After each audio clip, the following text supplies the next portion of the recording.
Yeah, it's regulatory, licenses, compliance, stuff like that. You know, like the legacy market doesn't like crypto in general. Like they're more open to it now, but like there's kind of like the marijuana business. Like if you're a crypto company, they don't really like to have banking relationships with you, right? Because crypto is directly competing with banks, right? Like when you're a hex staker, you're the Fed, you're getting the interest, but you're also the bank because you're getting fees from penalties from other users.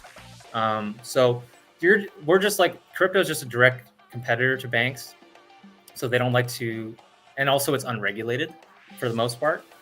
But those gates are slowly coming down. So I think just the biggest hurdle is the regulatory risk. But I know some people are working on it. I know for sure.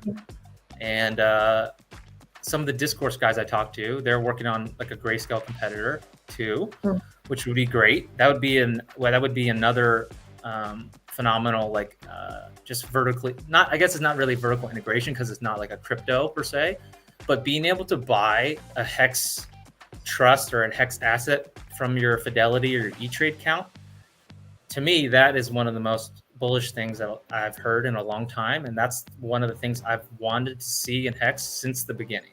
It was like, when are we going to get either an exchange traded fund or a trust or some sort of asset that we can, because boomers don't want to use MetaMask. They don't want to sign up for Coinbase. They don't want to learn how to send money to this address and learn use how to ledger or Trezor. It's just too much for most people. But if they can just buy it and then get yield on as if it was a stock or like a REIT or something, that would just, and hopefully it will have a effect on the market price of Hex. Like it kind of might be like Grayscale where it's like loosely related but not exactly. Like there'll be a premium and a discount depending on the demand.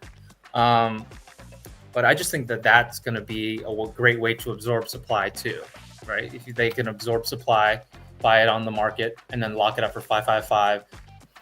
However they want to do it on the back end is fine with me, but as long as they're actually buying crypto and buying Hex inside it and then staking it and then giving the yield to the users, that's just an amazing, that's Grayscale on steroids, because Grayscale products don't pay yield, but this would.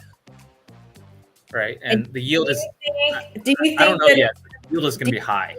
It's going to be high. Do you think that it's going to make? I mean, to me, listening to this, I think this is a game changer for Hex. I mean, it's just going to add so much volume. But how do you feel about it? You're closer to this world than I am. Well, the Grayscale gets a lot of volume, right, on theirs, just because they're like one of like a handful of providers, and they also advertise a lot. They have a huge budget. So I don't think the one that I'm mentioning, the Discourse one, would have the same marketing budget as Grayscale. So this would be more of a grassroots kind of like peer-to-peer, friends, family kind of thing, I would assume. Okay. And then as time progresses and as Hex becomes more mainstream and more, I guess, just in the global consciousness, then maybe we'll see some like large volumes going into it. But I don't think that would happen right away. I think it's going to take time to ramp up. And obviously people want to see track records too in legacy. They don't like to just jump into something and then say, oh, this is a great strategy, but where's the track record, right? Like, understood. Past performance is important. Obviously it doesn't predict future performance, but a lot of people go off that in the traditional. Yeah.